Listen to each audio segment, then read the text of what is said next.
Dear friends, with the arrival of this Ramadan, the Israelis have once again lost their senses.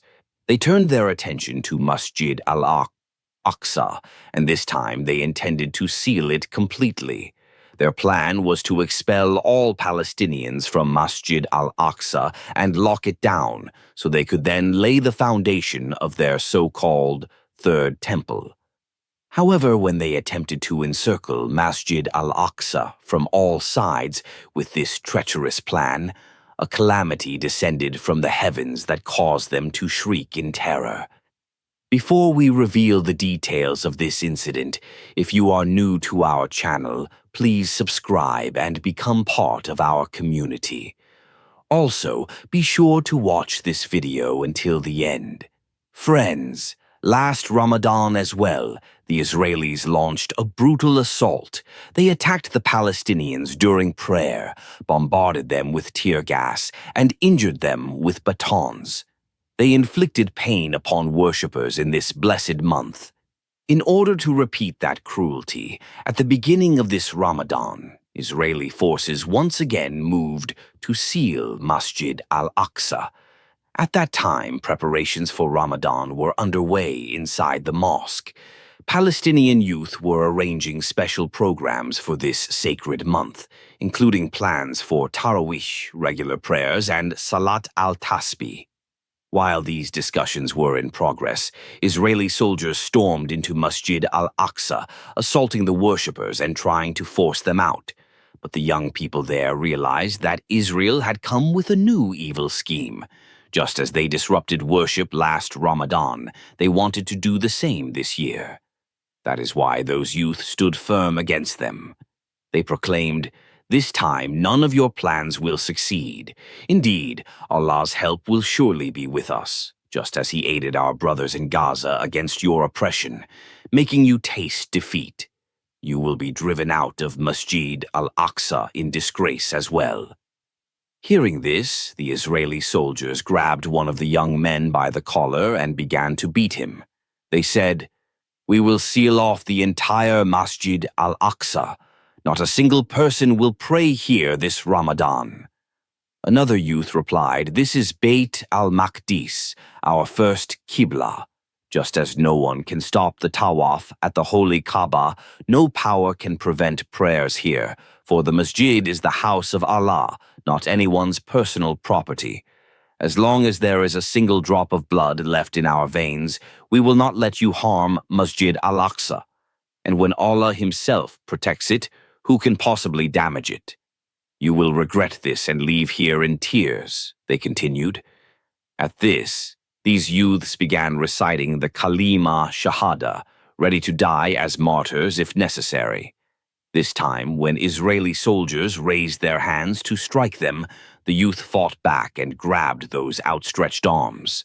Seeing this, the soldiers became even more enraged. They drew their guns and started firing at the legs of the youths, injuring many Palestinian youngsters. Cries and shouts filled Masjid al-Aqsa. The Israeli soldiers twisted the young men's arms behind their backs and bound them. Their legs were wounded and bleeding. Many others were hurt and writhing in pain. Meanwhile, the soldiers mocked and laughed, taunting them, saying, "Did you not boast that you would keep us from achieving our plans? Now look at yourselves, with your hands tied and your legs injured. What can you do to stop us?"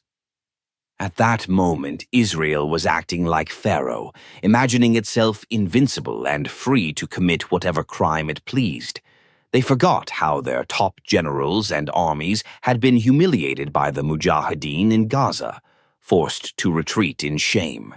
They assumed that, since the Mujahideen were not physically inside Masjid al-Aqsa, they could seal it again this Ramadan as they did before, stopping Muslims from worship. They planned to commit an even greater atrocity inside Masjid al-Aqsa this time, but they forgot that the same Lord who helped the Mujahideen in Gaza, making the oppressors taste defeat time and again, would send His aid to Masjid al-Aqsa too. Now, the Israeli soldiers began pushing the women out of the mosque along with the men. But none of the worshippers were willing to leave. Neither the soldiers' guns nor their threats frightened the Palestinian men and women. They declared, "We will never allow you to succeed in your plans." Before the soldiers could expel everyone from Masjid al-Aqsa, a strange swarm of flying insects appeared in the courtyard. Gradually, their numbers increased. These insects were about half an inch long, slightly bigger than ordinary flies, and they began attacking the Israeli soldiers. Wherever the insects bit, blood started flowing. Many soldiers had them crawl into their eyes and noses, causing extreme agony to the point that they did not know how to rid themselves of these tiny creatures. In their desperation, they even struck their own heads with their gun barrels, trying to kill the insects. Wherever a soldier was bitten, blood would flow. Guns slipped from their hands as they screamed in pain. The agony was so intense that they were at a loss for what to do against these tiny creatures. Meanwhile, the tongues of the Palestinian men and women were occupied with the kalma shahada and the words Subhanallah, praising the Almighty who uses even the smallest of his creation to help the believers. Indeed, the disbelievers are left utterly defeated by the most ordinary means when Allah wills it. The Israeli soldiers were in such torment that they began clawing at their own faces. Their bodies itched so severely that they felt compelled to tear at their skin. They scratched their wounds in agony, crying and wailing, unable to find a moment's peace. Eventually, they fled Masjid al-Aqsa, leaving behind their weapons scattered in the courtyard. The swarm of insects followed them out, harming not a single Palestinian man or woman. Everyone witnessed the soldiers' painful cries. The wounded Palestinian youths who had been shot in their legs were rushed to the hospital and, by the grace of Allah, received treatment in time and recovered. A lesson from history: the people of the elephant. In history, there is the well-known story of the people of the elephant, Ashab al-Fil. Almighty Allah says in the Quran, interpretation of the meaning, "Have you not seen how your Lord dealt with the companions of the elephant? Did he not make their plot go astray? And he sent against them birds in flocks, striking them with stones of baked clay. Thus he made them like eaten straw." This event occurred just 55 days before the birth of the Prophet Muhammad, peace and blessings be upon him, when the king of Yemen, Abraha, marched with an army of elephants to demolish the Kaaba in Makkah. He was furious because someone from the tribe of Kinana had defiled his grand cathedral in Yemen by desecrating it.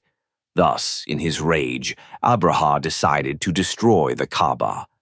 As he and his forces approached Makkah, they seized the livestock of its people, including 200 or 400 camels belonging to the leader of the Quraysh, Abdul Muttalib. Deeply grieved, Abdul Muttalib went to meet Abraha. When Abraha saw the dignified, radiant figure of Abdul Muttalib, he was so impressed that he rose from his throne and made him sit by his side. When Abdul Muttalib requested the return of his seized camels instead of pleading for the Kaaba, Abraha said, "I thought you were a man of great courage, but you have asked only for your camels. I have come to destroy your Kaaba. You have made no attempt to prevent me." Abdul Muttalib replied, "I am only concerned about my camels. As for the Kaaba, it is the house of Allah. He will protect his own house. I do not worry about it in the least." Abraha boasted that he would demolish the Kaaba and avenge the insult to his cathedral. Abdul Muttalib told him, "You and your Lord know best. I have no say in this." After Abraha returned the camels, Abdul Muttalib advised the people of Makkah to take refuge in the mountains and valleys around the city. He himself went to the Kaaba with a few family members, clung to its doors, and prayed with tears and deep humility. "O Allah, every owner protects his own house, so protect your house from these invaders. Grant help to your servants against those who bow before the cross." Early the next morning, Abraha advanced with his elephant, named Mahmud. But the elephant suddenly sat down and refused to move forward, no matter how much they beat or provoked it. At that very moment, a sign of Allah's wrath appeared from the sky. Flocks of tiny birds, ababil, came from the direction of the sea, each carrying 3 small stones, 1 in its beak and 2 in its claws. These birds rained these stones upon Abraha's army. Whichever soldier was struck by a stone was pierced through completely, perishing in an instant. The entire army of Abraha was destroyed, leaving no survivor. Their bodies lay scattered like leaves devoured by insects. Allah Almighty mentions this in the noble Quran, Surah Al-Fil, reminding us how He protected the Kaaba from the invaders. Have you not seen how your Lord dealt with the companions of the elephant? Did He not make their plot go astray? And He sent against them birds in flocks, striking them with stones of baked clay, and made them like eaten straw. When all this happened, Abdul Muttalib descended from the mountain to find Abraha's army obliterated. He thanked Allah for His divine protection.